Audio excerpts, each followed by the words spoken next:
Austin, last year when you testified before this committee, we discussed the danger of a potential government default. Thankfully, cooler heads prevailed, and we were able to come together with a bipartisan matter to avert a catastrophic government default and shutdown.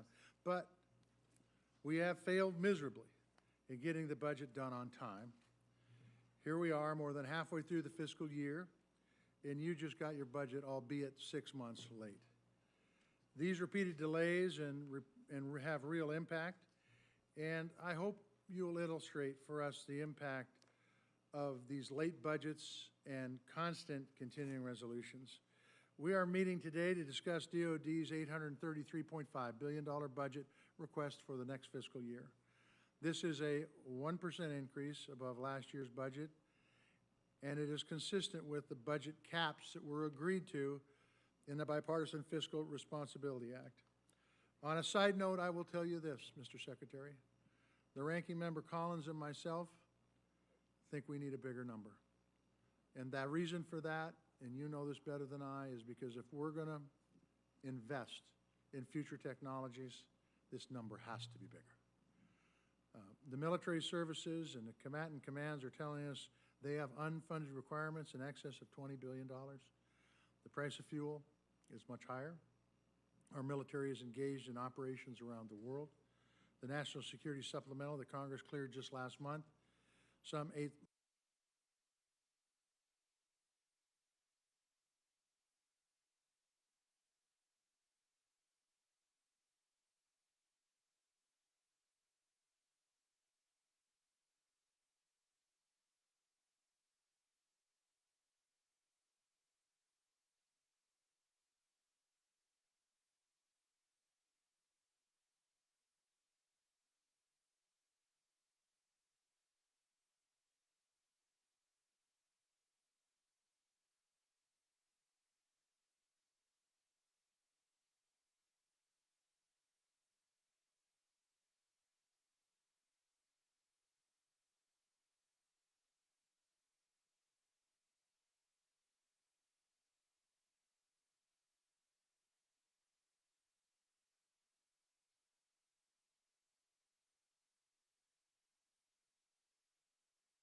General Brown, as this is your first time testifying before the subcommittee in your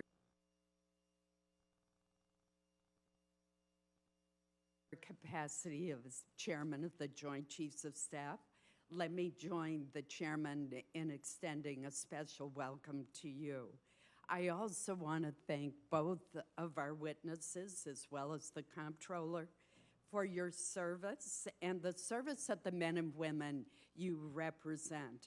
I look forward to hearing from you how the President's fiscal year 2025 budget requests will affect the Department's implementation of the 2022 National Defense Security Strategy, the goals of which I largely support. We must be clear-eyed that this budget request would represent a real cut in funding for the Department of Defense as it fails to keep pace with inflation. It proposes a defense funding increase of just 1%, $8.6 billion, relative to the current fiscal year. That amount is well short of the $22.5 billion year-over-year increase that the department would need simply to cover projected cost escalations related to fuel, military and civilian pay, and medical care. This is a nearly $14 billion shortfall. It means that the President's request shifts funding away from modernization, readiness, and procurement to cover these must-pay costs. If the world were becoming safer, then perhaps such a reduction could be absorbed with little risk to national security. But unfortunately, that is not the world in which we live. Russian President Putin continues his brutal bombardment in Ukraine. Hamas refuses to return the remaining 133 hostages, including 5 Americans who have been held for 214 days since Hamas's attack on Israel. Iran and its proxies continue to fan the flames of violence throughout the Middle East, and China's military budget and Navy continue to grow, including a 7.2% increase in defense spending in the Chinese budget compared to last year. In the past few months, 2 of our combatant commanders have told me that the threats we face today are the most dangerous than any that they have seen in any time during their careers. In addition, we see a resurgence of ISIS-K and other terrorist groups that have caused the FBI directors to say that it is blinking red in terms of a potential terrorist attack on us or our Western allies. Indeed, we've seen terrorist attacks. The proposed inventory divestments and cuts to ship, vehicle, and aircraft procurement included in the President's budget request would require us to incur excessive risk without there being any discernible reduction in the threats facing our country. The budget request would result in the smallest Air Force fleet in the service's history. We would have the smallest Army since the start of the all-volunteer force in 1973. Our naval fleet of 290 ships is already smaller than China's fleet of more than 370 ships. Under this budget, the Navy's overall fleet would grow by just 1 ship, a single ship, during the next 5 years, far fewer than the 435 ships China will have. The technological and high-end capabilities that we've enjoyed since the end of the Cold War is also eroding. It's being directly challenged by China and Russia. On a more positive note, I want to commend you, Mr. Secretary, and your teams for efforts to make the department more innovative and in taking steps to strengthen the industrial base. Finally, I would be remiss if I did not use this opportunity to thank Chairman Tester and Chair Murray for working with Leader McConnell and me over the last several months, indeed this entire subcommittee, to get the National Security Supplemental across the finish line. These investments will help to strengthen our own military and defense industrial base while supporting key partners abroad.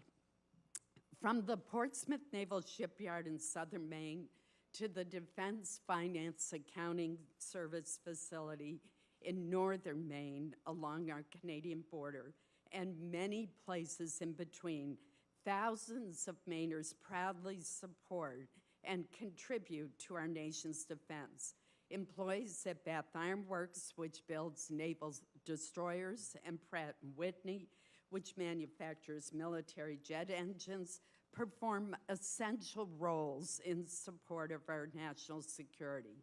All of the men and women who serve our country, whether in uniform or in the defense industrial base or as a civilian federal employee, deserve a budget that supports them. I look forward to hearing from our distinguished witnesses today. Thank you, Senator Collins. First up, we'll have Secretary Austin. Appreciate you being here, Mr. Secretary. You have the floor. Chairman Tester, Ranking Member Collins, distinguished members of the committee, thanks for the opportunity to testify in support of President Biden's proposed fiscal year 2025 budget for the Department of Defense. I'm pleased to be joined by our outstanding Chairman of the Joint Chiefs, of Staff General C.Q. Brown, and by Undersecretary Mike McCord, the department's comptroller. Let me start by thanking this committee for all that you do to support the U.S. military, our troops, and our military families. As Secretary, I've always been guided by three priorities: defending our nation, taking care of our people, and succeeding through teamwork.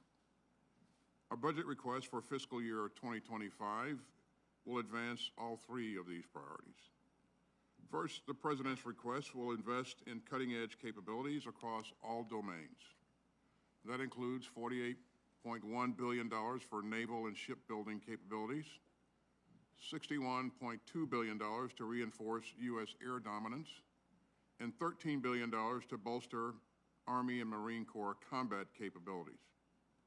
Our request will also provide $33.7 billion to strengthen our space architecture and $14.5 billion to develop and field advanced cybersecurity tools. It will direct $49.2 billion to modernize and recapitalize all three legs of our nuclear triad. And it will sharpen our tech edge through a $167.5 billion investment in procurement and $143.2 billion in R&D. Second, this budget request will support our outstanding troops and their families. That includes raising base pay and housing allowances, investing in better housing, making child care more affordable, and funding vital work to prevent sexual assault and suicide in the military. And third, this request will help the department further deepen our teamwork worldwide. Our network of allies and partners remains a strategic advantage that no competitor can match. And you can see its power in our strengthening ties across the Indo-Pacific, and in today's expanded and united NATO, and in the 50-country Ukraine Defense Contact Group that I convene. Our budget remains rooted in our 2022 National Defense Strategy. Our request positions the United States to tackle the department's pacing challenge, the People's Republic of China, with confidence and urgency. It will help meet the acute threat of Putin's increasingly aggressive Russia. It will help us tackle the persistent dangers from Iran and its proxies. It will help us take on the threats from North Korea and global terrorist organizations and other malign actors, and it will help us continue to deter aggression against the United States and our allies and partners, and to prevail in combat if necessary. Now today I want to underscore three key messages. First, even as our budget request abides by the mandatory caps set by the Fiscal Responsibility Act, it is aligned to our strategy. We made tough but responsible decisions that prioritize near-term readiness, modernization of the joint force, and support for our troops and their families. Our approach dials back some near-term modernization for programs not set to come online until the 2030s. Second, we can only fully reach the goals of our strategy with your help. And I'm grateful that Congress passed the fiscal year 2024 appropriations in March. And the single greatest way that Congress can support the department is to pass predictable, sustained, and timely appropriations.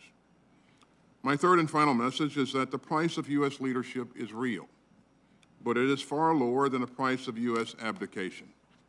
As the President has said, we're in a global struggle between democracy and autocracy, and our security relies on American strength of purpose. Our government support for Israel's genocide, sir. Israel is committing war crimes with U.S. weapons. It is committing war crimes repeatedly and in violation of U.S. law. It has now invaded Rafah, sir. Will your legacy be a live-stream genocide, sir? Will the legacy of the United States? You may proceed. And our security relies on American strength of purpose. And that's why our budget request seeks to invest in American security and in America's defense industrial base. The same is true for the recently passed National Security Supplemental that will support our partners in Israel, Ukraine, and Taiwan, and make key investments to increase submarine production. In fact, About $50 billion of this supplemental will flow through our defense industrial base, creating good jobs in more than 30 states. So we're grateful for our partners in Congress who help us make the investments needed to strengthen America's security through both the supplemental and the President's budget requests. The United States military is the most lethal fighting force on earth, and with your help, we're going to keep it that way. I deeply appreciate your support for our mission and our troops, and I look forward to your questions. Thank you, Chairman. Secretary Austin, thank you for your testimony. Next, we'll have General Brown. General Brown, you have the floor. Chairman Tester, Ranking Member Collins, and distinguished members of the committee. I'm honored to join Secretary Austin and the Honorable Mike McCord to appear before you today. On behalf of the Joint Force, Department of Defense civilians, and our families, I want to thank Congress for your steadfast support and the opportunity to testify on the fiscal year 2025 defense budget requests, which reflects our shared commitment to national security. I also want to thank you for passing the National Security Supplemental, which provides vital support to our allies, partners, and our defense industrial base to counter aggression and strengthen our joint force capabilities and capacity in preparation for any future contingency. The global security environment is increasingly complex. The 2022 National Defense Strategy identifies 5 key challenges. The People's Republic of China, our pacing challenge, continues its risky behavior around the globe. A newly aggressive Russia with its unprovoked war against Ukraine. A reckless Iran, who we saw a few weeks ago attempts to escalate regional conflict with unprecedented attacks in support of proxy forces.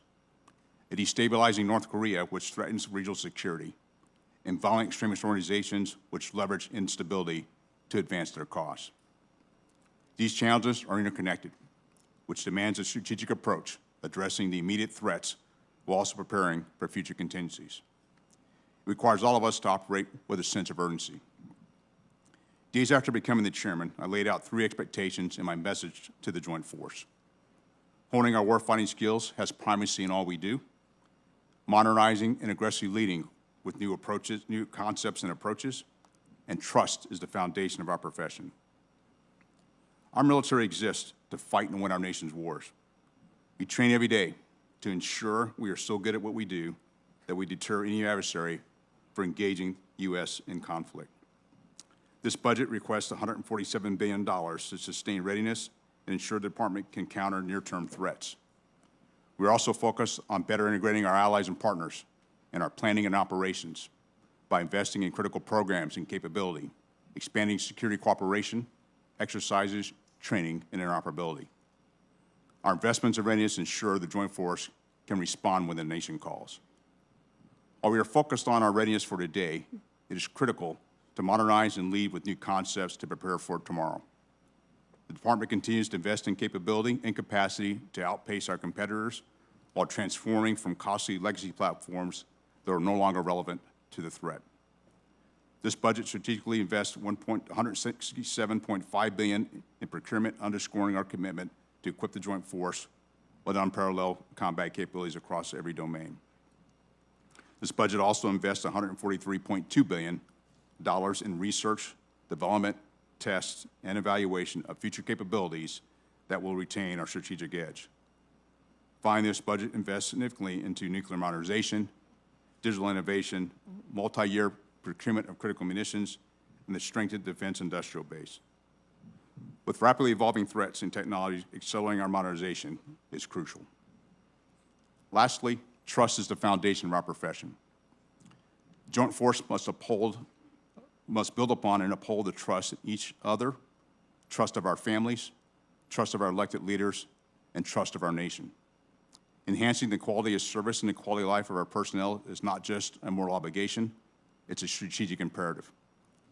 The budget includes investments in quality of service efforts such as advanced training, educational benefits, and career development, while also investing in quality of life projects like housing, medical clinics, and child care facilities, as well as funding spouse employment initiatives, enhanced mental health resources, and robust programs to combat sexual assault. We must create an environment where all can reach their full potential. Trust that our Joint Force stands ready to defend our national interests, ready to deter aggression, and ready, if necessary, to fight and win our nation's wars. I thank you for your support and collaboration and our shared commitment to face the security challenges of today and prepare for tomorrow. We're living in consequential times, and there's no time to waste. Thank you, and I look forward to your questions. Thank you for your statement, General Brown, and there will be probably multiple rounds, but there'll be 5 minutes per member. This is for you, Secretary Austin. The budget request is consistent with the cap set forth in the Fiscal Responsibility Act. However, the proposed growth is below current inflation levels. It does not account for billions of dollars for additional requirements identified by the military services. As has been pointed out by both of you, this is a very dangerous time in which we live. In my lifetime, probably comparable to the early 60s with the Cuban Missile Crisis. So, Mr. Secretary, where are you taking risks because of this budget cap? I should say, where are we taking risks because of this budget cap? Thanks, Chairman. First of all, our budget continues to be strategy-driven. Over the last several years, we've worked hard to make sure that we link the budget requests to the strategy, and that's been, in my view, the best approach to constructing the budget. But to meet the caps approved by Congress, we had to make some tough but responsible choices. We prioritized near-term readiness. As you heard me say earlier, Chairman, we decided not to invest in some modernization that would not deliver results before 2030, and we invested in our people and our families. The kinds of decisions that we had to make were tough decisions that we had to make were things like 5th and 6th generation aircraft. But having said that, our budget does include, as you heard me say earlier, $143.2 billion for RDT&E and $167.5 billion for procurement. And because we accepted some risk in modernization for the out years, we'll need to have a growth in the top line in the out years to ensure that we can recapture some of the things that we weren't able to get into this budget. So let me follow up on that. You talked about you're going to focus on the projects that can give you results before 2030. So that means basically with this budget, what we're doing is we're putting off expenditures into future budget cycles because these projects after 2030 are projects that will have to be taken care of fiscally, correct? That's correct, Chairman. And our plan is to, going forward, invest in those things, but we weren't able to do it in this budget. We've prioritized near-term readiness and taking care of our people, and I believe that's the right approach. Do you believe that in future budgets, if we're able to invest in those projects, that we will be able to catch up and remain on schedule? I do, Chairman, provided if we are provided the resources and the growth in the top line in the out years that we'll ask for. Okay. General Brown, you talked about where we are today. Is there operational impacts from this budget today, over the next year? And what impact does this have, say, 5 years down the road? Or for operational impacts for today, because of our focus on readiness, I don't see operational impacts. Now, as the Secretary highlighted, is we had to defer some of our modernization. You think about 5, 6, years, a decade from now, there's potential challenges if we don't get the additional support in top line in the out years. Excuse me, what kind of challenges are we talking about when you say additional challenges? Well, part of it was the deferring some of our modernization and ensure, the thing I focus on as a chairman is ensure we have both capability and capacity. And we got to make sure we have capability that stays ahead of the threat, and then also have capacity to be able to operate in many of the areas around the world like we do today. And that's where we need to make sure we're working closely together on the out years to ensure that we can actually continue to modernize and make sure we stay ahead of the threat. Okay, Senator Collins. Thank you, Mr. Chairman. Mr. Secretary, let me follow up on the chairman's question by asking you a very basic question, and that is, if you had your preference, would you be operating under a 1% increase? In other words, do you think that Congress should revisit the 1% cap that is imposed by the Fiscal Responsibility Act? Certainly, the cap makes it more challenging and forces us to make choices that if we didn't have that cap, we obviously wouldn't have to make. So, yes, it does provide more challenges, but certainly we have worked hard to link our request to our strategy, and as much of our strategy as we can support, we're going to support. Thank you. I want to switch to a different issue. On October 25th, 2023, that was the darkest day in Maine history in my lifetime. 18 Mainers lost their lives, 13 others were injured in the worst mass shooting that we have seen. The killer, Robert Card, was a sergeant first class in the U.S. Army Reserve. The governor of Maine established an independent commission that has issued an interim report, and that report included several very troubling findings about missed opportunities to prevent this tragedy. For instance, mental health providers recommended to Mr. Card's Army Reserve unit that, quote, measures be taken to safely remove all firearms and weapons from his home. Well, the Army Reserve unit took appropriate action to reserve Mr. Card's access to military weapons. This recommendation was never communicated by the Army to relevant law enforcement agencies in Maine.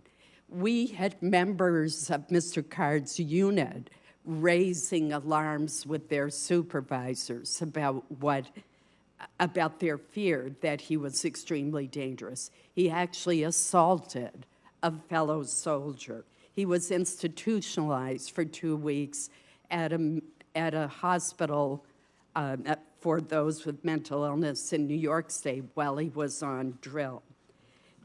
We have an Inspector General's report that is underway to look at this more thoroughly. After I receive that report, I intend to draft legislation that would require our military services to report to the appropriate authorities when a service member poses a threat to him or herself or to others while protecting the Second Amendment rights of our service members.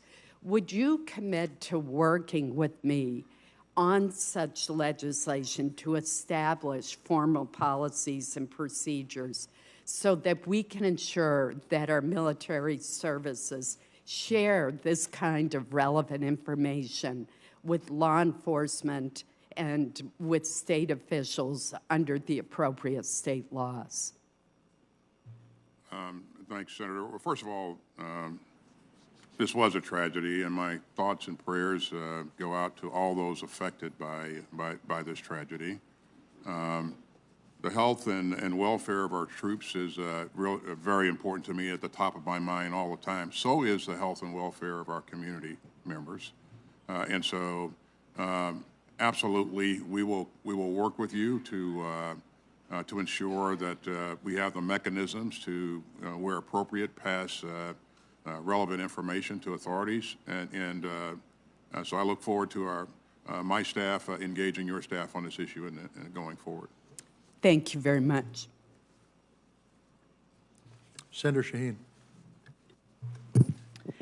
Thank you, Mr. Chairman. Welcome, Mr. Secretary, General Brown, and Mr. McCord.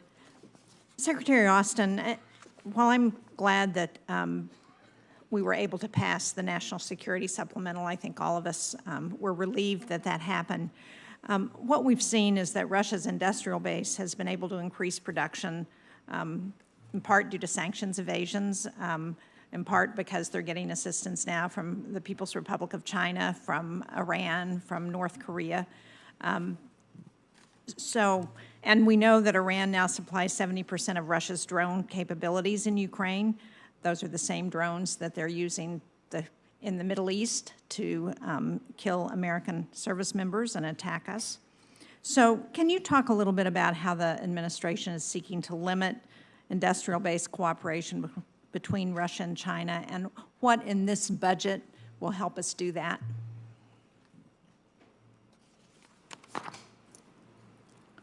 Well, we certainly have raised this issue in the right channels, Senator, and you are right. Prior to, at one point, Russia had experienced significant losses because of the work that Ukraine and its forces was doing. They had inflicted significant casualties on the Russian forces, destroyed a significant amount of its equipment, and so to your point, we saw Russia engage North Korea, who provided quite a bit of munitions and missiles.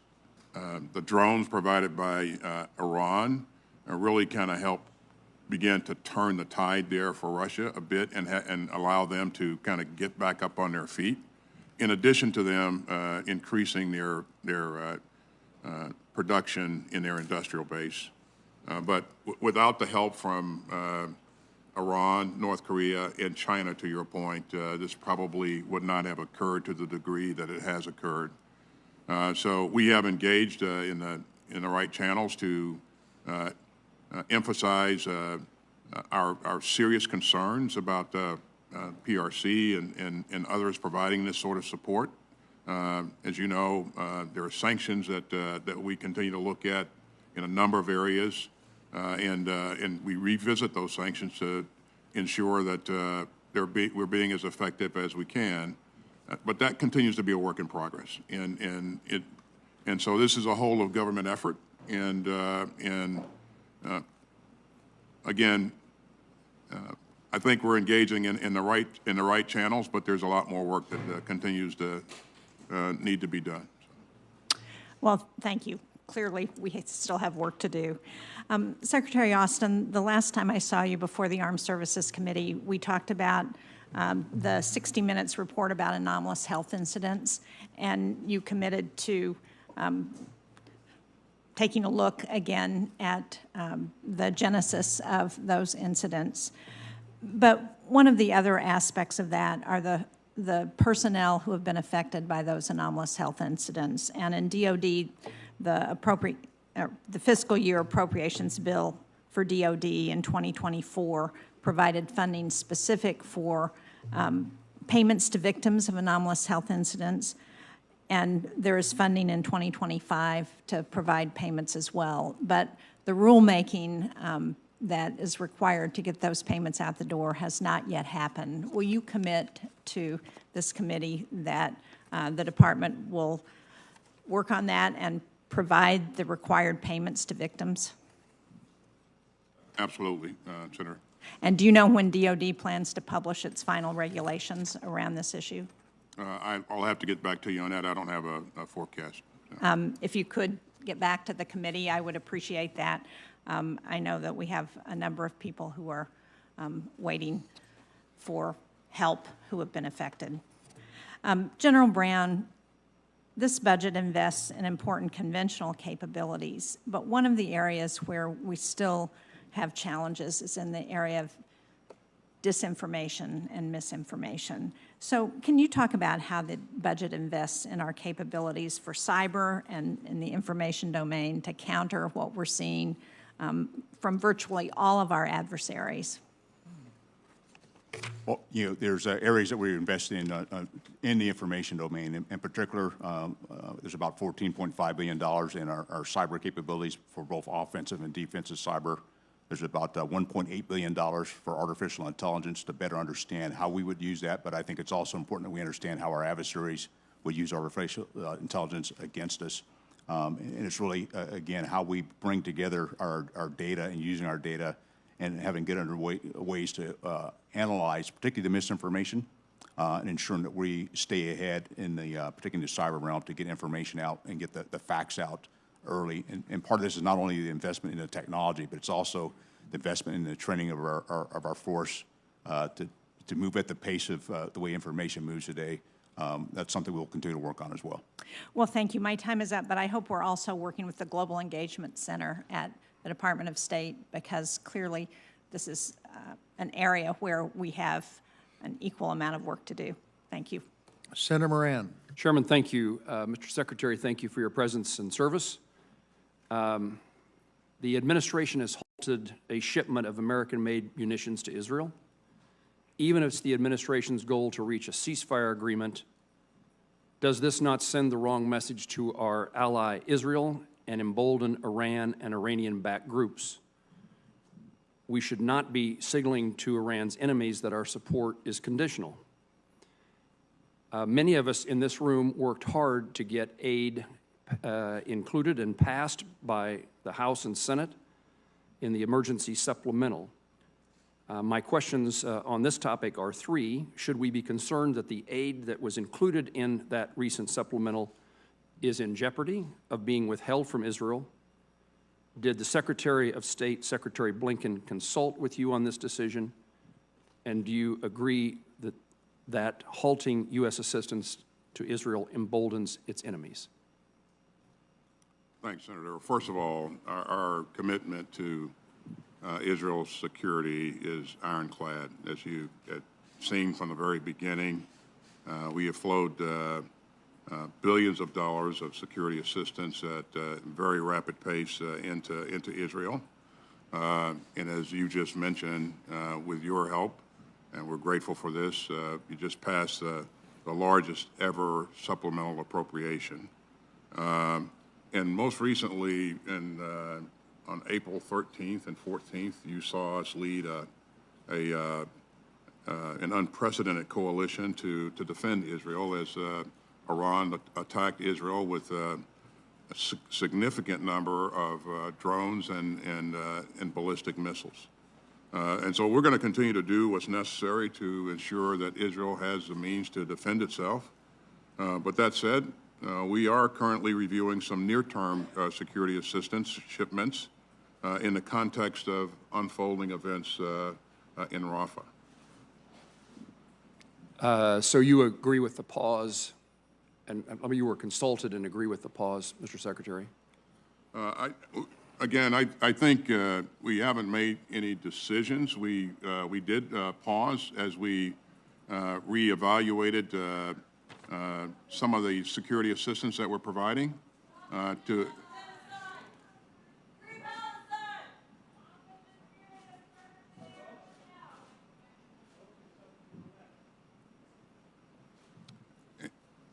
So stop the clock so that Jerry gets his full 2.5 minutes. So we've been very clear, Senator, as you know, from the very beginning that Israel shouldn't launch a major attack into Rafah without accounting for and protecting the civilians that are in that battle space. And again, as we have assessed the situation, we paused one shipment of high payload munitions. And again, I think we've also been very clear about the steps that we'd like to see Israel take to account for and take care of those civilians before major combat takes place. We certainly would like to see no major combat take place in Rafah, but certainly our focus is on making sure that we protect the civilians. And we've not made a final determination on how to proceed with that shipment. And I would highlight that this shipment doesn't have anything to do with the supplemental appropriations that you just helped us get. And my final comment is that we are absolutely committed to continuing to support Israel in its right to defend itself. Mr. Secretary, thank you. I worry about the suggestion that support by the United States is conditional. Let me turn to a different topic. Legislative Proposal 480, the Space Guard issue about the National Guard. The code dictates that National Guard equities cannot be withdrawn without the consent of a state's governor. I am informed that recently governors from 53 states and territories wrote you a letter opposing this legislative proposal. Would you tell me what the department's thoughts are? Do you consult with the governors? And based upon this overwhelming feedback, does it cause any reconsideration about the legislative proposal? I have received a letter from the governor, Senator, and most recently, Secretary of the Air Force has reached out and engaged the governors to talk about this issue and explain the rationale. As you know, when we stood up Space Force, we took on units and people that were focused on the space mission and incorporated those from the Air Force, from the Army, from the Navy, incorporated those people and units into Space Force. This measure will affect, I believe, a small number of people. But certainly, I understand the governor's concerns, and we owe it to the governors to engage them on it, and that's why Secretary of the Air Force has recently engaged them personally on this issue. I encourage that to occur. Mr. Secretary, thank you. Chairman of the Full Appropriations Committee, Senator Murray. Thank you very much, Chair Tester, and thank you to our witnesses for joining us today. Right now, we face a number of serious challenges across the globe. That's why Vice Chair Collins and I pushed through the gridlock to hammer out and pass a strong national security package that sent support to our allies, especially Ukraine, humanitarian aid to civilians, and a message to our allies and adversaries alike that America is still strong enough and united enough to lead the free world. We didn't just pass a bill, we passed a critical test on the world stage. And something I don't want anyone to forget, the bill the House eventually passed was essentially identical to the one the Senate passed 2 months earlier. However, the delay in inaction was not without cost. We and our allies lost precious time and resources during those 2 months that we can't recover. This is similar to the costs we face each time we flirt with a government shutdown or put the government on autopilot under continuing resolutions. Those situations come with costs, and notably, neither China nor Russia face the threat of a government shutdown or a CR. I'm certain all of us agree that democracies are stronger than dictatorships, but we have got to prove it, and that will take bipartisanship. Because as we all know, our work is not done. We must maintain America's leadership and make smart investments to help reduce global conflict and instability, which of course keeps our country safe. That means ensuring our military remains the best in the world, supporting the men and women in uniform who sacrifice greatly to keep our country safe, having our allies' backs, and taking an all-of-a-government approach to keep our country strong and secure. We are working with tight fiscal constraints, but Secretary Austin, it is so important we make sure not only that your department has the resources needed to execute our national defense strategy, but that your counterparts across government also have the resources they need to keep our country safe. The 1% increase in funding provided for FY25 under the caps is as inadequate for non-defense spending as it is for the Department of Defense. Having just worked together to write and pass 12 bipartisan bills for FY24, we all know this very clearly. So as members talk about how we might increase investments to better meet our defense needs, we cannot ignore our needs here at home as well. When it comes to additional resources above the caps, which the Vice Chair and others have mentioned, I'm going to insist on parity for non-defense spending to make sure we are providing for our children and families, keeping them safe. After all, our safety also depends on our diplomatic corps, which works around the clock to prevent and end conflict. our counterterrorism efforts and the law enforcement personnel working to identify and disrupt threats, our public health system and pandemic response efforts, the officials enforcing our sanctions to help choke off financial resources for dictators like Putin, our work countering the influence of the Chinese Communist Party, ensuring we remain on the cutting edge of research and manufacturing, and so much more. So with that in mind, Secretary Austin, can you talk about your work with your counterparts across government, whether that's at state or commerce or so many other agencies, and how their efforts assist the work you do to keep our country safe and factor into our national defense strategy? You've heard a number of secretaries say before, Chair Murray, that if we don't fund state and others to the right level, then we're going to need more bullets, because they do great and important work to move things towards greater stability and security in all regions of the world. And so it's this whole of government effort, this interaction between departments in support of our overall goals and objectives that really is what causes us to be effective. So it's important that they do get supported. Thank you. And as the chair of our committee knows, that includes our veterans and the challenges that they're having right now with the VA budget. Mr. Secretary, on the $60 billion that Congress appropriated to support Ukraine in its fight against Putin, a package this committee worked on for months, as this war continues now into its third year, how is this funding being used? What improvements are we seeing on the front line? Well, it's still very early on. As you know, it does take time to get some of this capability in, but we, in anticipation of the potential of getting the supplemental approved, we forward position some things, some critical things like air defense interceptors and artillery munitions, so that if it were approved, we would be able to rapidly move those things in support of Ukraine, and we are doing that. You know, I talk to my counterpart in Ukraine every week. I just talked to him yesterday, as a matter of fact, and checking on how that's going, what his most critical needs are, I think, again, this is going to be very, very helpful. But to your point, it's hard to buy back time, but given that, I think that without this help, Ukraine would have a very tough time defending against what is a superior force with the Russians. And is our inventory here at home being replenished?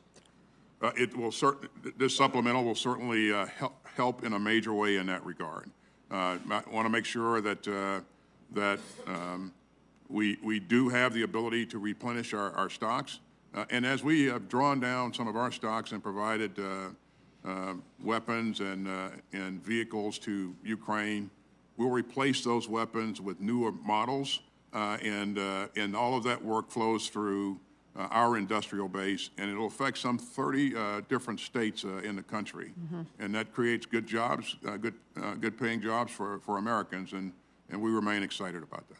Thank you. Thank you very much, Mr. Secretary. Thank you, Mr. Chairman. Senator Bozeman. Thank you, Mr. Chairman, and Vice Chair Collins for this important hearing. Secretary Austin and General Brown, thank you both for your service.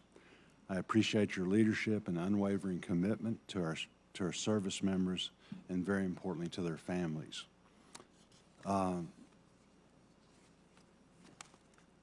Secretary Austin, the National Defense Strategy underscores the need to prioritize interoperability and enable coalitions with enhanced capabilities.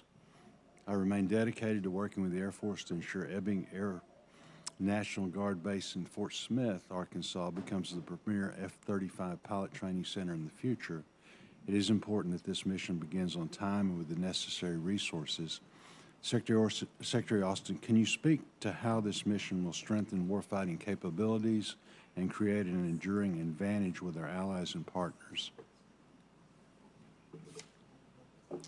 Well, this clearly provides the capability for us to enhance our interoperability, Senator, and it's a great platform, great capability. The training is always first rate because of the commitment of our trainers. And again, there are a lot of countries who want this capability, and having the ability to train to standard in country is absolutely important.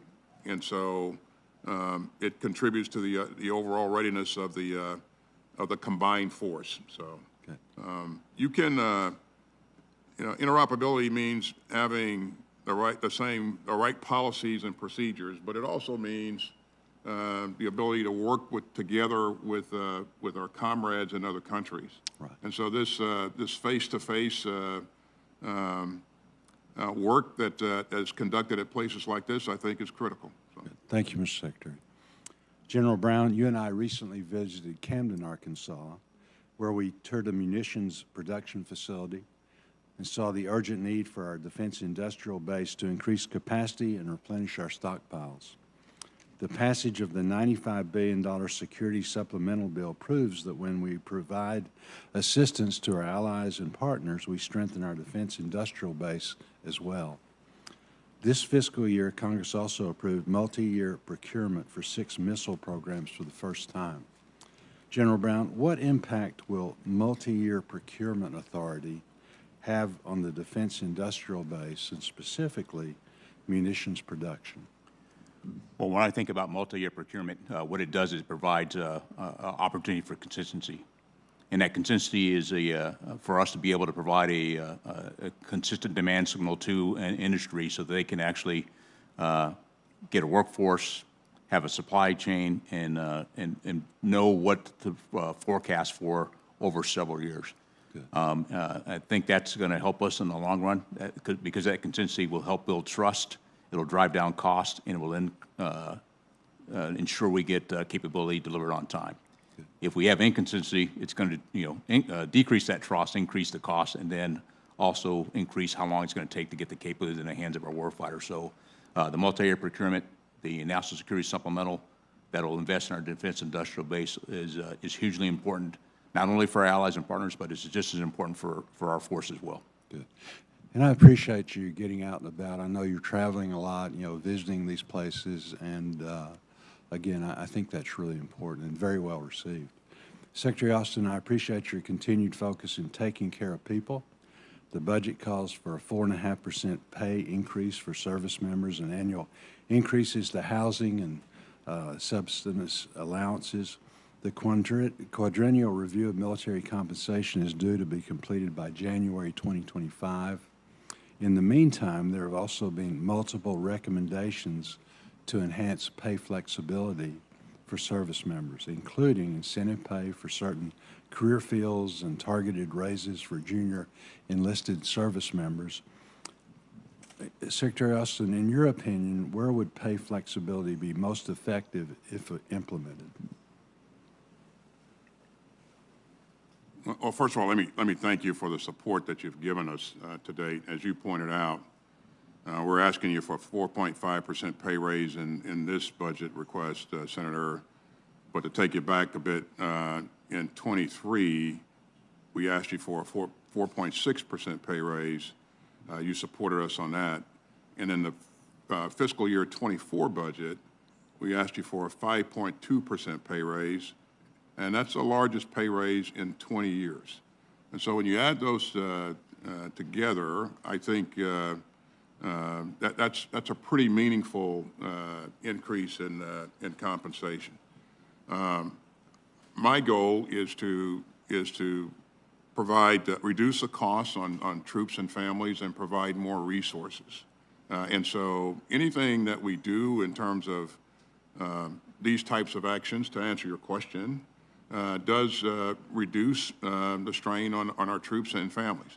Whether or not we can do that going forward, certainly any recommendation that's made, we'll have to do an analysis in terms of how it affects the budget now and into the future. And so as you propose different things, we certainly look to work with you and provide you that analysis. So.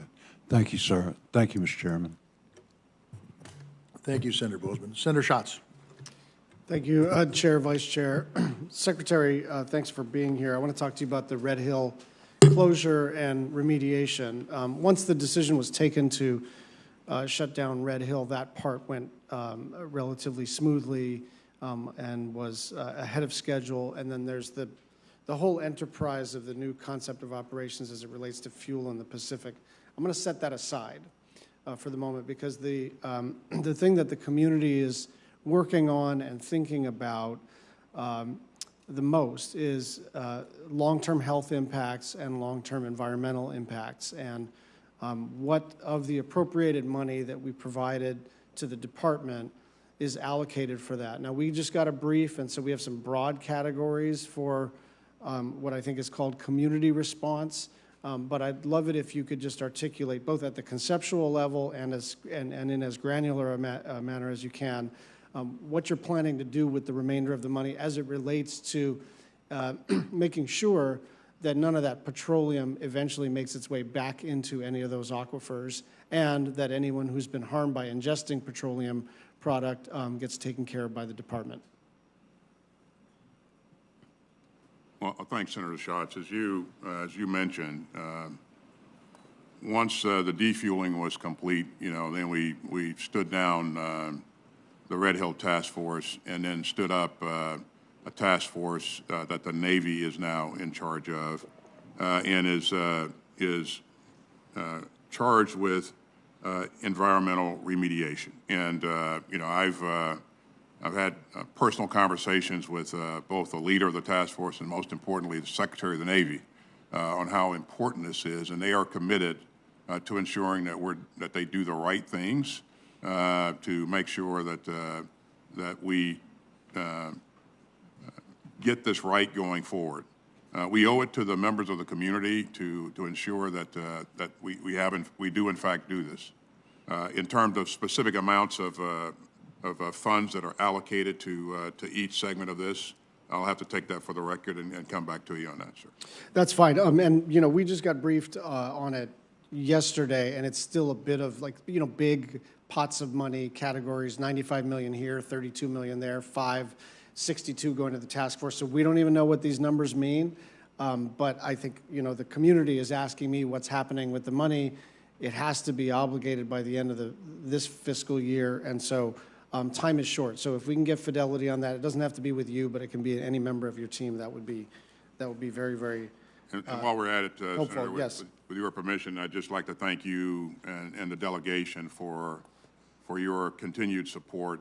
Without that, we probably wouldn't have the adequate resources to do the things that are going to need to be done going forward here. Thank you. General Brown, the amount of aid that this committee can provide is finite. Given that the Indo-Pacific is the priority theater, I'm going to say this somewhat less diplomatically than my prepared question. What keeps you up at night? What are the unfunded priorities that you think we really need to take a hard look at in the Indo-Pacific? Well, the things that I stay focused on, and I'll just tell you, I'm very confident in our joint force, so there's not much that keeps me up at night. But I do stay focused on ensuring we have the capability and capacity for our joint force to execute what the nation asks. And so it is the modernization things that we highlighted earlier in this hearing that we had to defer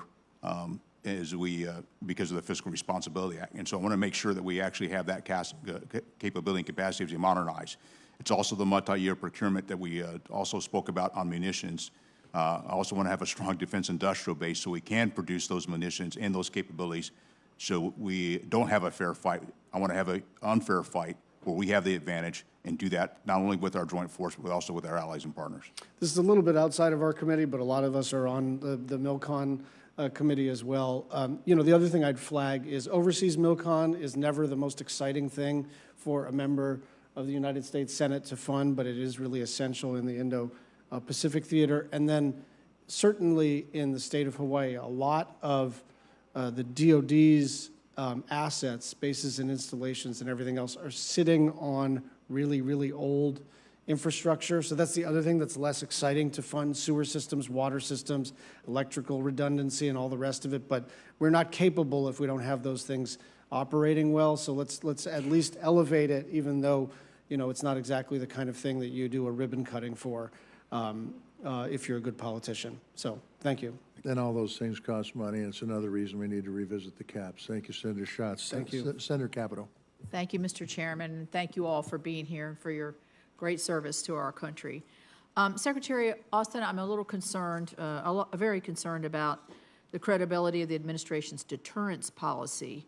When I see President Biden's messaging to Putin and to Iran and to the Houthis and other Iran-backed groups, I just see President Biden saying, don't.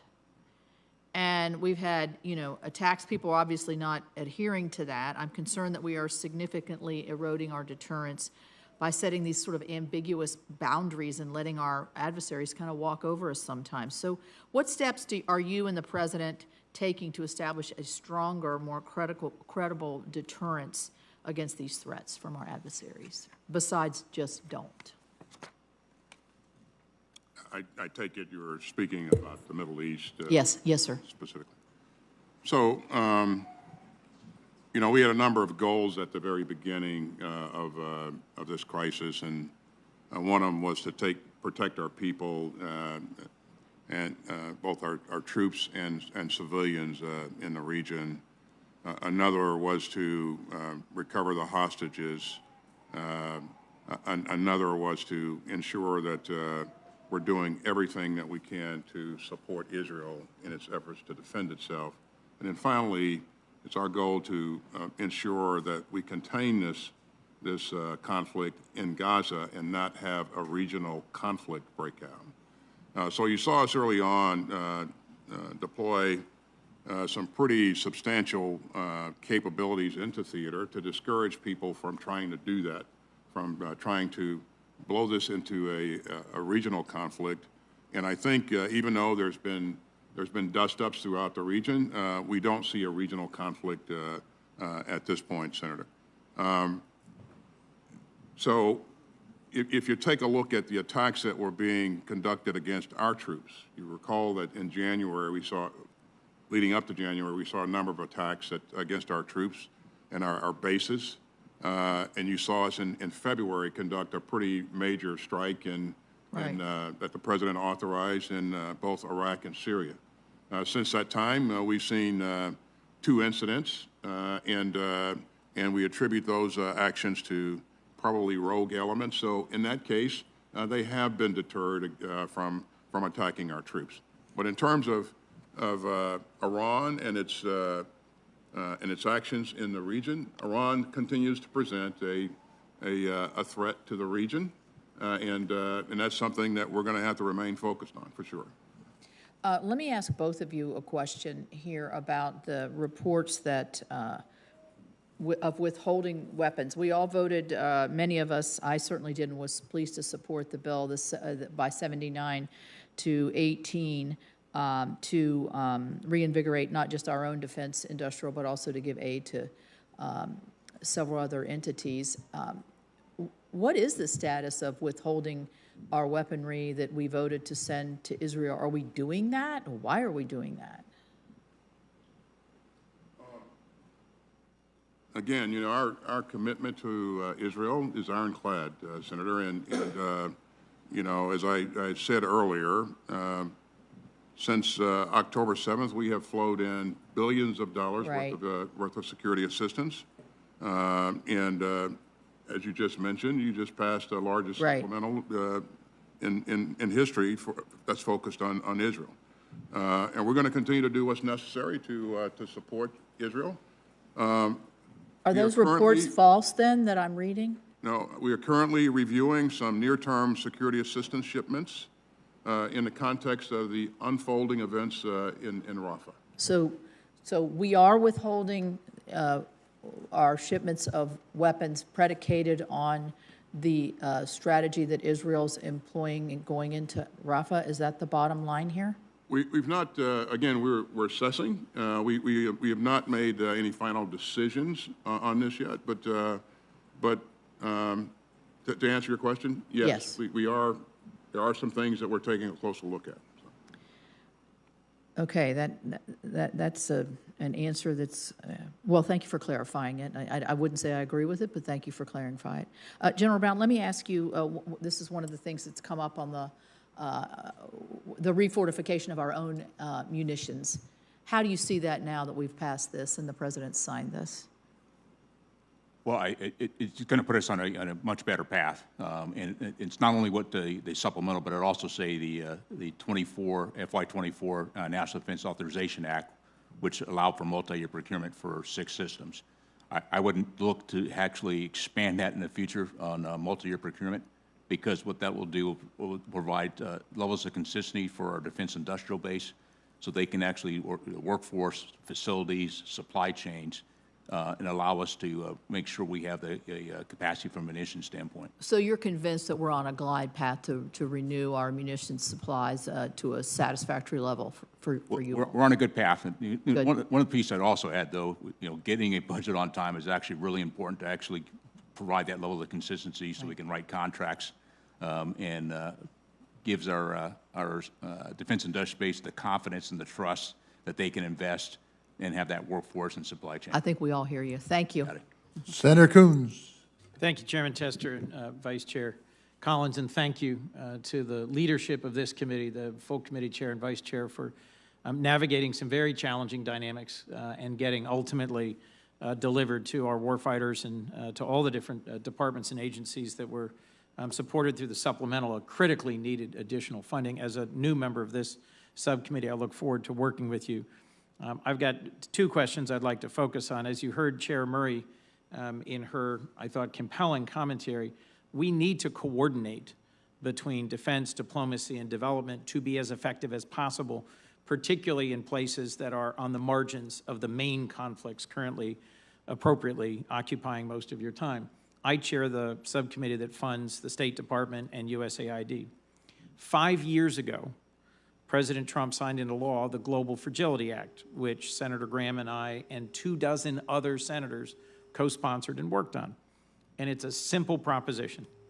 It requires coordination between DoD, USAID, and state in fragile countries that are not yet failed states, not yet scenes of active combat, but where we might implement the same sort of strategy we pursued in Colombia over a long period of time to prevent a fragile state from becoming a failed state.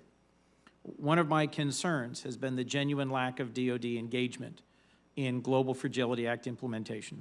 I understand you have a lot on your plate, but there are several identified nations and areas of focus under GFA. One of them happens to now be the subject of, I think, renewed intense engagement, coastal West Africa.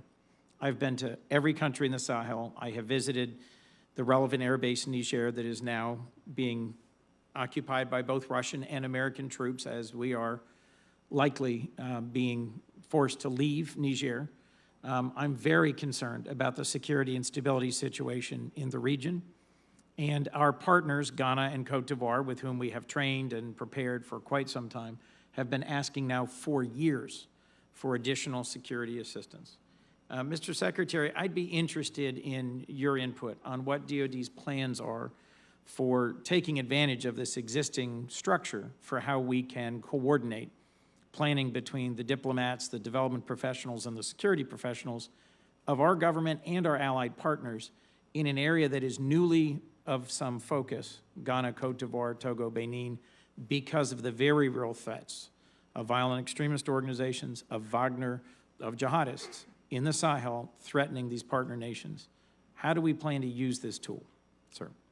Well, first of all, we are fully committed to supporting the Global Fragility Act.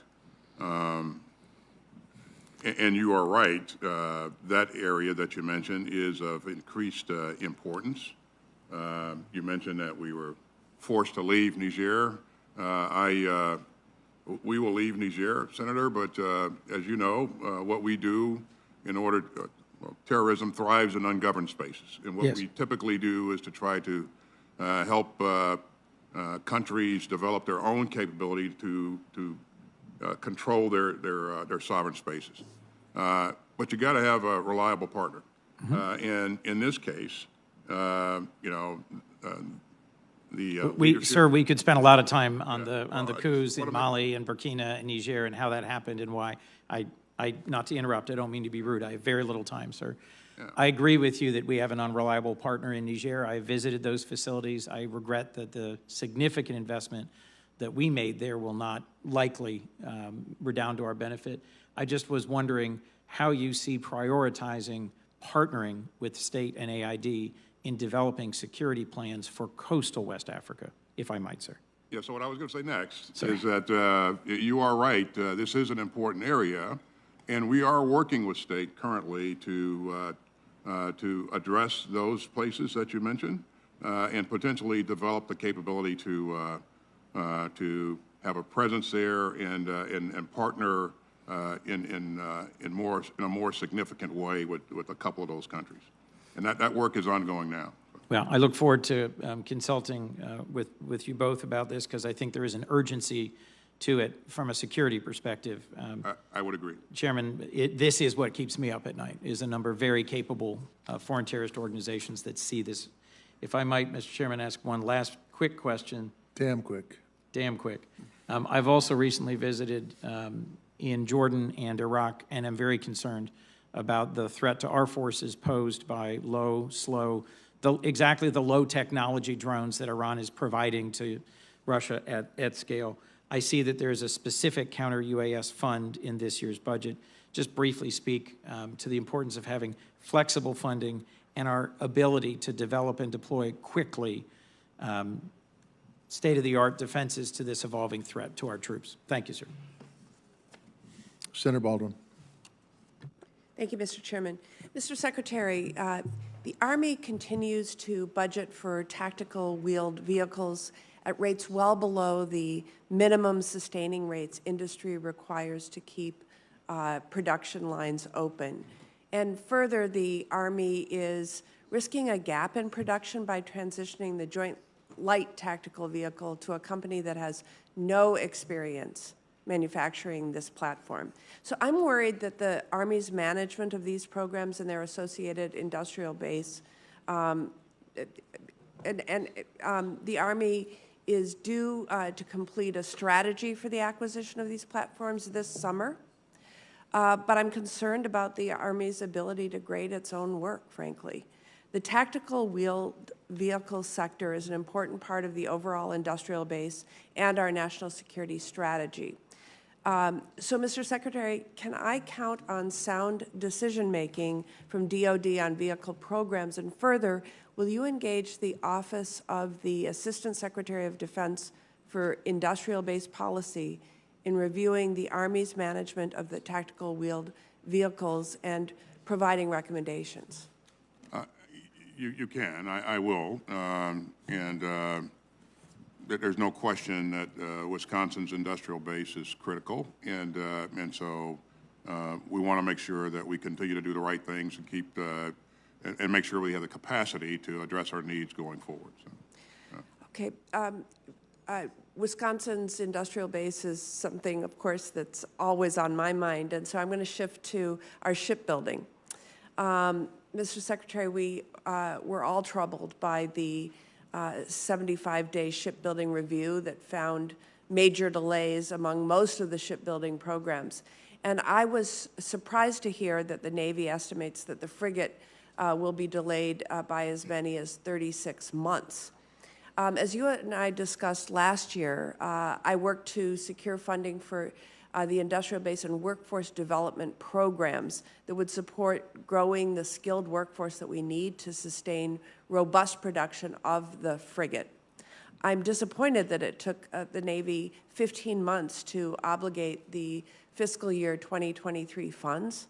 Mr. Secretary, will you explain to the committee the importance of continuing to fully fund the frigate program and its associated workforce development needs on a consistent annual basis? And will you commit to working with me to ensure that the Navy works diligently and responsibly to execute these funds? As you know, this budget request, Senator, does include requests for fully funding the FY25 frigate. But to your point, in terms of making sure that we have the workforce that can provide the capacity that we need to stay on track and keep up with the demand, that's critical. So the industrial base needs to be able to not only recruit, but retain the talent that's needed to do that. And we have to continue to invest in that. And again, we have to pick up the pace. And so we will continue to work with industry leaders to in fact, do that. And I have met with some industry leaders and talked about what we're doing with the resources that are being provided to investing in the industrial base, and we'll continue to do that going forward. And I think they are doing some things on their own to invest, but we have to work together in a more meaningful way to increase capacity. So. Thank you. Thank you.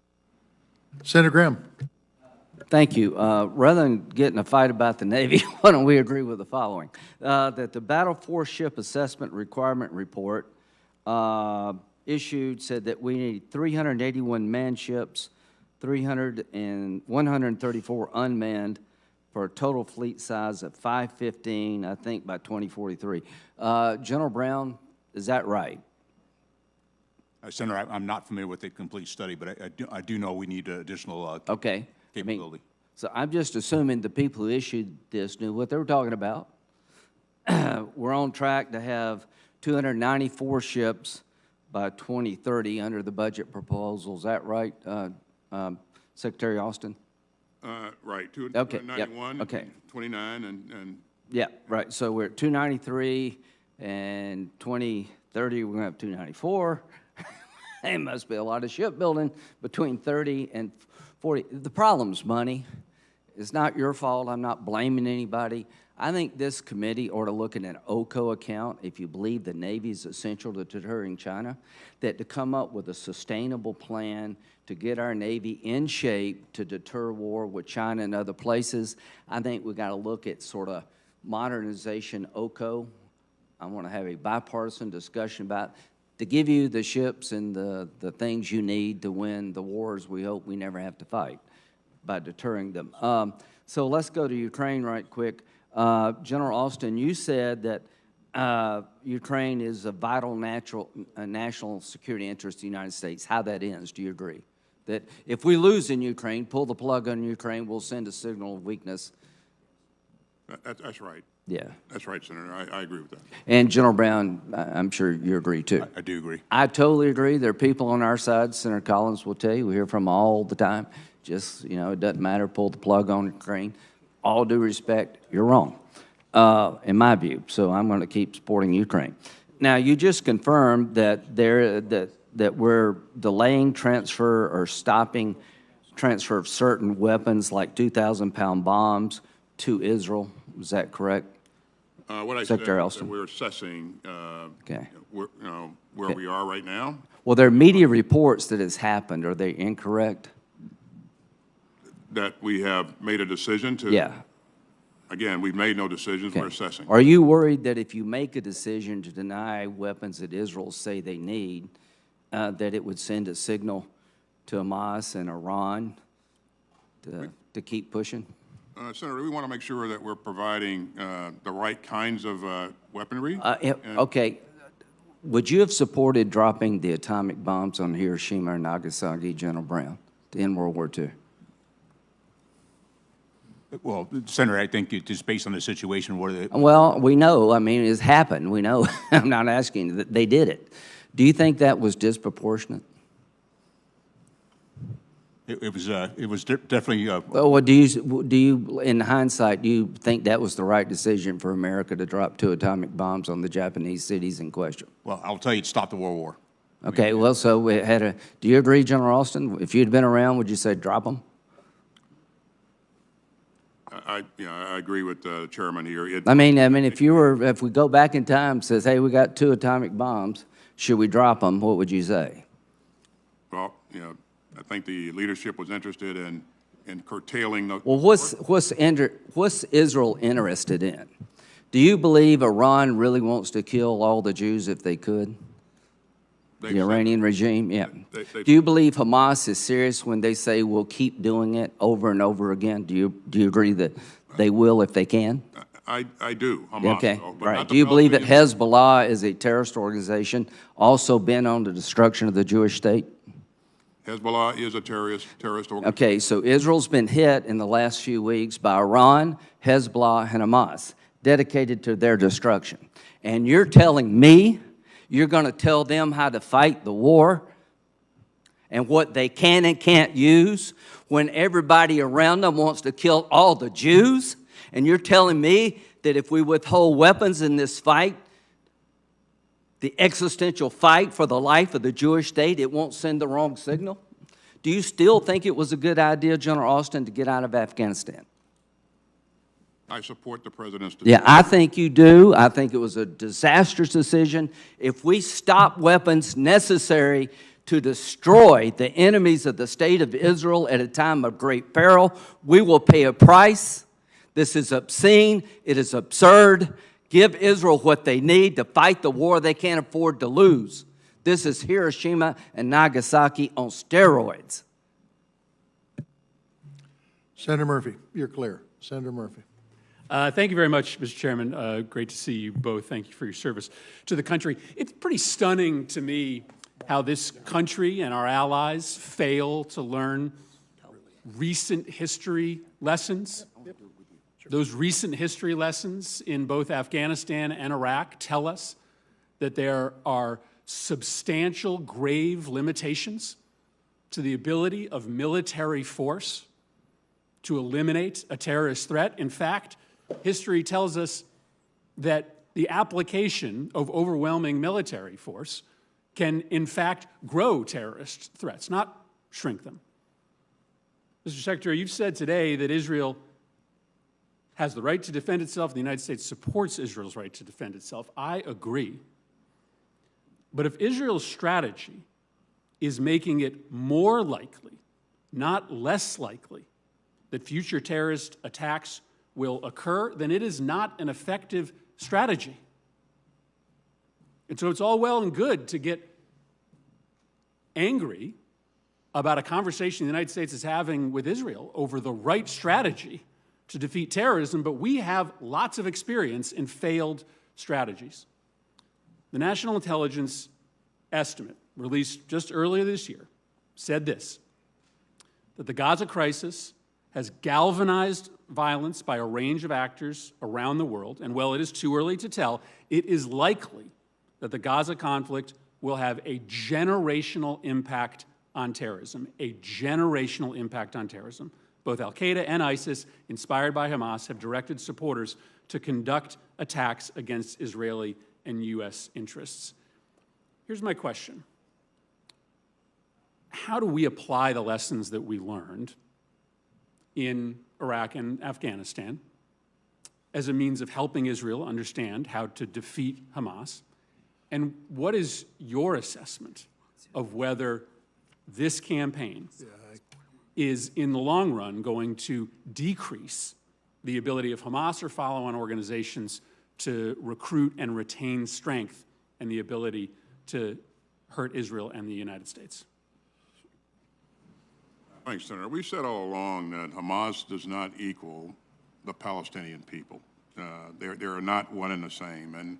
And what we learned, to your point, key lesson there is that you have to protect the people, the civilians in the battle space. Otherwise, you create more terrorists going forward.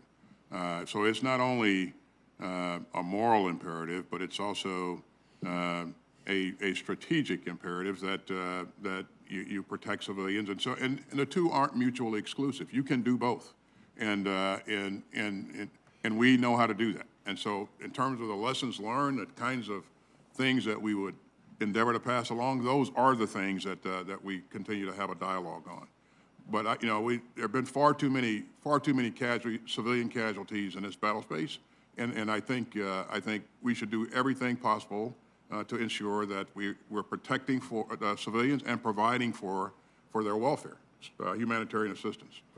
I think you are right that there is a strategic and a moral reason to care about the number of civilian casualties in Gaza, even if you don't care about the moral consequences of 13,000 children dead. You should care about the strategic consequences of providing continued bulletin board recruiting material to the very organizations that we're trying to destroy. Mr. Secretary, let me do a hard turn here on a subject really important to U.S. national security, but also to my state. As you know, this budget downgrades our commitment to building Virginia-class submarines from 2 to 1 a year. We made a big mistake in the 1990s when we hollowed out the submarine industrial base. We went from having 12,000 employees at Electric Boat down to about 1,500, and it took us a decade or more to scale back up when we realized we really needed these submarines. How can we look at the request for only one Virginia-class submarine in FY25 as anything but a pretty enormous step back for our industrial base? I'm really worried about our ability to be able to deliver what we know we need, which is 2 Virginia-class submarines and keeping the Columbia-class on time. I just worry that you can't do that if you take this big, even if it's just a 1 year, but a big step back in commitment to the Virginia program. Thanks, Senator. So the choices are to increase the backlog by putting more demand on the system, or invest more in the industrial base.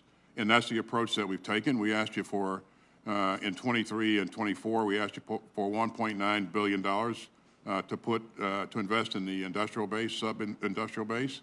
For this budget, we're asking for $4 billion. The supplemental gives us $3.3 billion, and the Australians are also investing in the submarine industrial base, our submarine industrial base. So as I have talked with industry leaders, you know, we have talked about how we go about recruiting more people, increasing strengths in the supply chains. And so that work is ongoing and needs to be done. But we have to increase the capacity. And I know there's arguments both ways in terms of the demand versus investing in the capacity. But they believe, and I believe, that we'll get there, but we just need to do more in terms of capacity. So I appreciate that $4 billion investment. It's significant, but that has to be an immediate pathway to get us back on track to be building those 2 Virginia classes a year. Look forward to working with you on it. Thank you, Mr. Chairman. Senator Hoeven. Thank you, Mr. Chairman. Mr. Secretary, do you believe that Israel has to fully defeat Hamas so that they don't come back and have another attack like October 7th? I do believe that Hamas has to be defeated, yes. And the goal of the Israeli leadership, as stated by them, is to destroy Hamas. Okay, then if they need to be fully defeated, then won't giving them precision weapons like Boeing's joint attack, direct attack munitions, and small diameter bombs help them fully defeat Hamas with less collateral damage, with less impact on civilians? Those precision weapons will help them fully defeat Hamas with less impact on the civilian population in Gaza. So why wouldn't we go ahead and get them those weapons just as fast as we can? I tend to agree with you. You need precision-guided munitions of the right type, and that's why we just recently provided small diameter bombs to Israel. But clearly, it was the intent of Congress to get Israel that assistance, and so we're watching very closely that you get that to them as expeditiously as possible so they can fully defeat Hamas, so Hamas doesn't regenerate and do the same kind of attack that they did on October 7th. Wouldn't you agree with that? I would agree with that. And I would also agree with the point that we need to do everything we can to protect civilians in the battle space, so that precision that you talked about is really, really important. So some types of munitions are better suited than others. But we really would like to see that begin to happen in terms of fewer casualties, fewer civilian casualties, and more precise. Do you agree or not that we need to get them the assistance to fully defeat Hamas? Do you agree with that or not? And we have been doing that from the very beginning. Do you agree with that or not? I do. Okay, thank you, Mr. Secretary, appreciate it. Mr. Chairman, I want to talk to you about Sentinel. Given the incredible threat from China and Russia and the incredible buildup we're seeing, particularly in China, with their nuclear arsenal, and given the Nunn-McCurdy review, one, are you fully committed to modernization of our nuclear forces, to the Sentinel program? And how are you going to do, and what are you going to do to keep that on track? As you know, our nuclear portfolio and our nuclear triad is key to our strategic deterrence. And so in this budget, there's $49 billion that is focused on that portfolio. For Sentinel, there's $3.7 billion. As the Air Force works through its Nunn-McCurdy, we want to continue down the path to modernize, because this leg of the triad, Sentinel, is the one that's available 24/7 to provide that strategic deterrence, in addition to the other two legs of the triad. Are you fully committed to doing what you need to keep it on track? I am. And do you feel that you have the plan in place right now to do that? Well, this is where the Air Force is working through the Nunn-McCurdy, and I've not gotten a brief from them, but I do know that the Air Force is focused on this, based on my past experience and based on how important I know it is for the nation. Is there something that you would want to see from this committee that would help you do that? Well, I think the collaboration with the committee and consistent funding, on-time funding, will be helpful to move forward, and then just constant dialogue to figure out where we can take out any slack to ensure we get the capability. Well, our chairman is from Montana, the home of Malmstrom, and of course we have the Minot Air Force Base in North Dakota, and Senator Barrasso, and in F.E. Warren. I know that we're committed to helping you. So if there's something else that needs to be done, we want to know what it is to keep that program on track. We'll definitely let you know. Okay, thank you very much. And then the last question I would have, Mr. Chairman, for you is, how are you making sure that we have enough ISR with this, development for space-based assets? And I know it's critically important. We're very committed to funding that and advancing it. I'm concerned that you're not doing enough to maintain an ISR capacity. What are you doing to make sure that you have the ISR assets that all of the forces, not just Air Force, but all of our forces are asking for? As a joint warfighter, and having been serving jointly, I've been focused not just on the Air Force, but all the services. And when I look at ISR in particular, it's the capability that not only do we have from the air-breathing assets, but it's how we bring in ISR from our maritime assets, how we bring it in, and particularly from our space assets, and how we transition. I'd also highlight the fact that how cyber plays a key role in some of our ISR as well. And so having the capability to bring that all together and using our digital tools to take all the information we get from whatever ISR platform, that's what we're really, that's where the focus is. How do you take that information to things we can analyze to determine intent? And it's not just, I know our commands are focused on particular platforms, but it's the combination of platforms and capability and how we bring that together that's going to make us most effective as a joint force. Well, you and I have worked on this for some time, and you've had a good common sense approach to it. And so we want to continue working with you on it. But what you do in ISR affects every single force in the DoD, not just Air Force. It's vitally important. So I want to encourage your continued focus on making sure that you have adequate ISR, and we'll work with you to do that. But very important. Actually, having an ISR actually makes my job easier. So I'm completely focused on ensuring we have that capability. Thank you, Mr. Chair. Yeah, thank you. I got a couple more questions, and I thank you guys for your patience in going through the order here. We've had good participation today. Look, I've repeatedly called upon Secretary Mayorkas and President Biden and Congress to step up and fix what's going on the southern border. It's not sustainable at all, and it's unacceptable. DHS continues to rely on DoD support at the southern border to make sure that they're doing what they can do. But once again, I don't see any funding in this budget for DoD personnel for those operations. So, Mr. Secretary, a couple things. Number one, how many troops are serving currently on the southern border? There's about 2,500 on Yeah. the border. And how does DoD cover these costs? As we always have out of our operating budget. And so what does that mean operationally? Who gets shorted? course, that means that there's something else that we're not doing because of that support. So,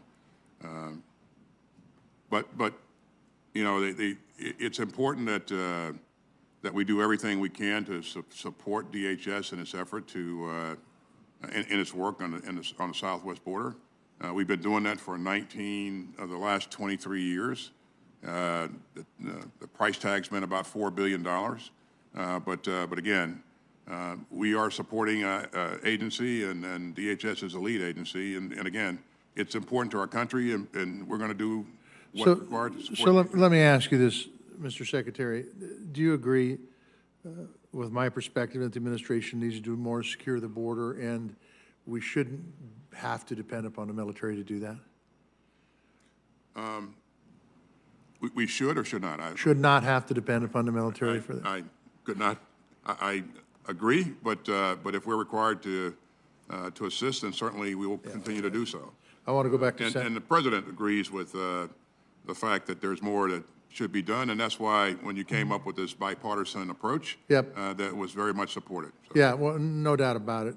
Congress dropped the ball on that because that would have changed things dramatically, but some folks want it to be used as a political tool when in fact we ought to be working for the betterment of the country, not for Democrats or Republicans. I want to talk to you a little bit about Sentinel. Senator Hoeven brought this up. I'm frustrated. Secretary Kendall is recused himself for reasons, by the way, that I understand members of Congress who've created that problem. Northrop Grumman is doing what they can do. The Air Force is doing what they can do. Bechtel's doing what they can do. You guys have educated me very, very well on what's going on in this world and why this is a dangerous time. Yet I don't get the sense of urgency on Sentinel, particularly with the ground-based missiles that we have. We've got timelines, and quite frankly, we had a general in front of the VA Milcon Committee and General Green, I believe. Correct me if I'm wrong, General Green, and I asked him about timelines. Great guy, incredibly talented. Could not even give me the year they anticipated starting this program. And I get it. There's studies going on. There's cost issues, and it's going to cost a lot. General Brown, can you give me any sort of, this is in your old job, front and center, and it's still in your new job too, by the way, but can you give me any idea on if I should be concerned about the timeline continuing to slip on the ground-based nuclear missile Sentinel project that I think is critically important as a deterrent moving forward in this world in the 21st century? Well, Senator, I don't necessarily have the details, but I think for all of us, we all should be, you know, I get concerned we don't get capability to the hands of our warfighters or things that are very important to our strategic deterrence. And so my focus as a chairman, and same as when I was the Air Force chief, is to ensure we're doing everything we can to make sure we bring that capability forward. And so I am focused and want to make sure that we continue to do that. So I do have, like you, have some concerns. I want to understand where we are and what the things we need to do to ensure we bring that capability forward as quickly as possible. We're here to help. Yes, sir. But I will tell you that unless we start getting timelines and goals and everything set up, there's going to be a lot of pressure being put on people because, quite frankly, I do not think it's acceptable to be continuing to say, don't worry about this, it's coming. The truth is we've been at this for a while, and I haven't seen it coming. Seen it progressing to the point it needs to. Senator Collins, I'll get to you. I want to get to Senator Murkowski for her first round. Senator Murkowski. Thank you, Mr. Chairman, and apologize. We're all jumping in between multiple appropriations subcommittees this morning. But, gentlemen, thank you for being here. Thank you for your leadership. I know that there's probably been a great deal of discussion here this morning, as there is just generally about the threats from China, Iran, the conflicts in Ukraine. But I feel it's important to always underscore that we never take our eye off of North Korea, who just last month, of course, fired missiles in the direction of Japan, one of our strongest allies in the Pacific. It was Prime Minister Kishida who noted just shortly after the most recent launch from North Korea that their frequent launches threaten the peace and safety of not only Japan, but the region and the international security. So I just make this statement to let you know that it's something that we're certainly engaged in tracking, and I know you are as well. But I want to ask you, Mr. Secretary, not about North Korea, but a focus on the Arctic. Your FY25 budget overview states that the goal of this year's budget request is to, quote, develop a monitor and response approach in the Arctic. So I read that to suggest that this is a passive approach in the Arctic, which I think would be a strategic critical error. As you know, we're already behind, we're under-equipped when it comes to assets. When you look at what Russia has with their icebreaker fleet of about 50 vessels, in the United States here we have barely 2.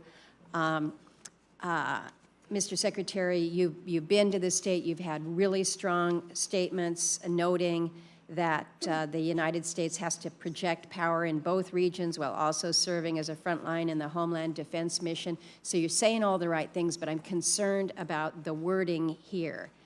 And I would ask for you to just expand on what a monitor and respond approach in the Arctic really entails. Thanks, Senator. United States is an Arctic nation, and of course, this is a strategically important region to us for a number of reasons. And we're going to continue to take actions to prioritize the region. You're going to soon see us release a new Arctic strategy, and that strategy will account for the changes in the environment, you know, the warming climate, the fact that we have, you know, new members of NATO that I think will be very helpful in working with us going forward. We see each of the military services making investments in their ability to operate in that environment. We also see our combatant commander, NORTHCOM, partnering with Canada to modernize NORAD. And so, again, it's important to us. You know that we conduct some pretty significant exercises like Northern Edge up there, and every time we do that, we learn a lot more about ourselves and the challenges that are facing us. But again, the Arctic will remain important to us, and we'll account for that in the new strategy that we're going to release. Well, I thank you for that, and would suggest also, when we factor it into the strategy, that again, when we look at the budget, making sure that it is resourced to demonstrate that, whether it is in the proper Arctic equipment, cold weather service, incentive programs, and the like. Very quickly to you, General Brown, as you well know, Alaska is in a pretty unique position because it executes a NORTHCOM mission, but with PACOM assets, and it creates some operational control issues as NORTHCOM and 11th Air Force commanders are unable to effectively utilize their assets in a timely and efficient manner. Every 11th Air Force commander I've worked with has expressed the concerns about the structure in that it doesn't prioritize homeland defense, making their job a little bit more harder. I'm sure you're tracking this issue. I know that the proposal is currently being considered within the Pentagon. I don't know if you have any updates that you can provide now or at a later point in time, but it is something that, again, we're looking to address. I had a conversation with General Guillot just yesterday. Well, I'm, having served as a commander of Pacific Air Force, I'm very familiar with the operational challenges associated with our forces in Alaska that are both focused on NORTHCOM, NORAD missions, as well as Indo-PACOM missions. I'm not aware of a direct proposal, but I have talked to General Gouet Okay. as well, and just based on experience, I know it's something we got to take a look at to continue to make sure that we don't create unnecessary seams, to make sure we can respond in whichever way the nation requires with the capabilities that are stationed there in Alaska. Appreciate your review of that. Thank you, Mr. Chairman. Senator Collins. Thank you, Mr. Chairman. Mr. Secretary, Congress has overwhelmingly and with bipartisan support indicated its support for providing weapons and other assistance to Israel. These funding bills have passed with 70 to 80 votes in the Senate and by similar bipartisan margins in the House. You said in response to a question today that no final decision has been made. I would suggest to you that pausing or delaying the delivery of weapons to Israel is a decision, and it's a decision that most members of Congress would take issue with.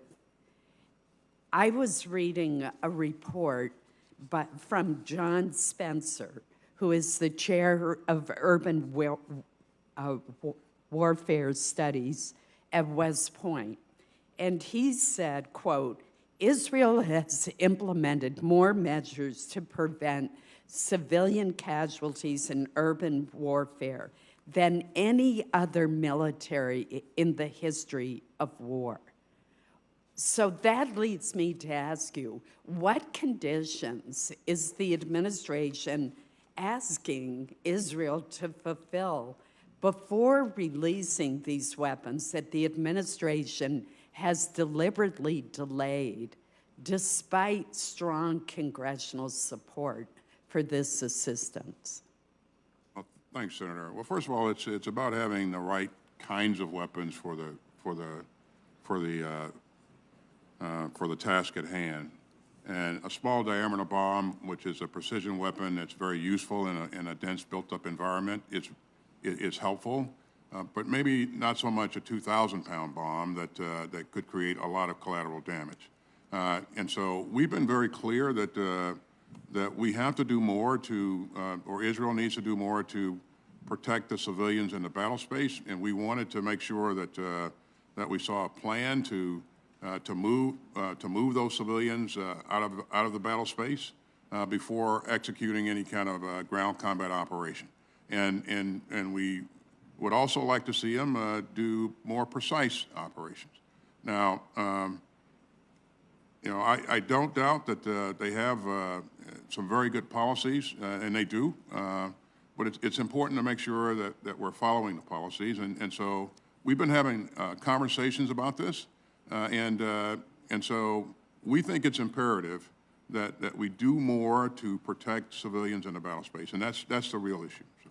And I would just suggest to you that it is Hamas that has its military operations under hospitals, under schools, concealed in civilian areas, and is using our hostages, American hostages, Israeli hostages, and innocent Palestinian civilians as human shields. I think we need to remember and always remind ourselves that it was Hamas that massacred 1,200 Israelis. It wasn't the Israelis that started this conflict. And I'm just very concerned that we not try to micromanage Israel's right to defend itself against a terrorist group backed by Iran.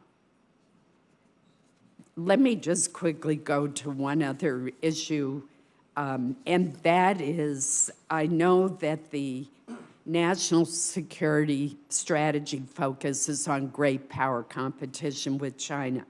However, the most imminent threat to the U.S. homeland and our citizens abroad, as well as our allies, may well be the reconstituted terrorist factions that have grown since our abandonment of Afghanistan. And to follow up on the chairman's point, according to one DHS official cited in a Washington Post report, more than 10,000 migrants from Central Asian countries have entered into the United States in the past year, some of whom have crossed the border illegally.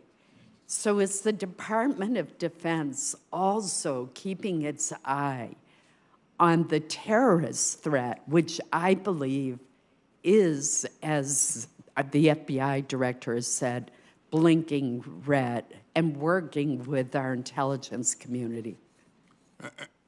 Absolutely, Senator, we are. You know, I meet routinely with the director of the CIA and the director of national intelligence and discuss, you know, our assets and resources that we have that are focused on collecting on these groups. And I remind you that we were the country that warned both Iran and Russia of a pending attack, and so we couldn't do that if we didn't have the visibility that we have. Now, it's not perfect, and we will continue to work to do everything we can to make sure that we have every sensor available helping us here. So. Thank you. Senator Moran. Chairman, Vice Chairman, thank you. General, the Air Force recently awarded a contract for the new Survivable Airborne Operations Center, SAOC, to replace the E-4, the Doomsday. Would you, General, highlight for this committee the importance of this aircraft in the event of a national emergency or destruction of ground command and control centers? Well, it's designed to support our nation on our worst day, on a major attack on our nation. And so it's very important that it's not only for command and control and for the leadership of the nation, but also for our nuclear command and control as well. So it plays a key role to provide the president and our national leadership options to continue to operate when we have any type of crisis or contingency.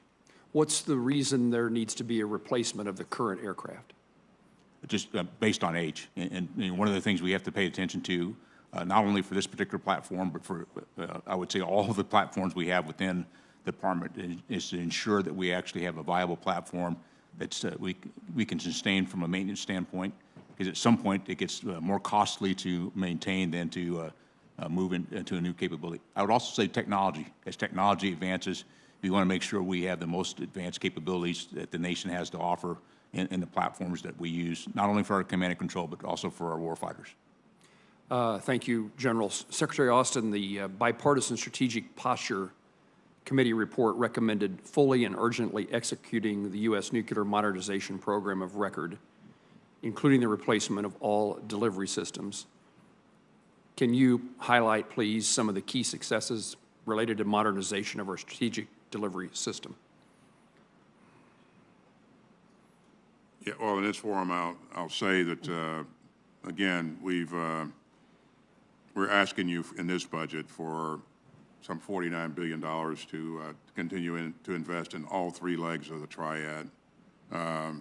We've requested, to this point, some $149 billion, and that money is being put to use to upgrade our capabilities across the board. So, as we look at the threat, though, going forward, Senator Moran, you know, the threat that we face today is clearly not the threat that we were facing 10 years ago.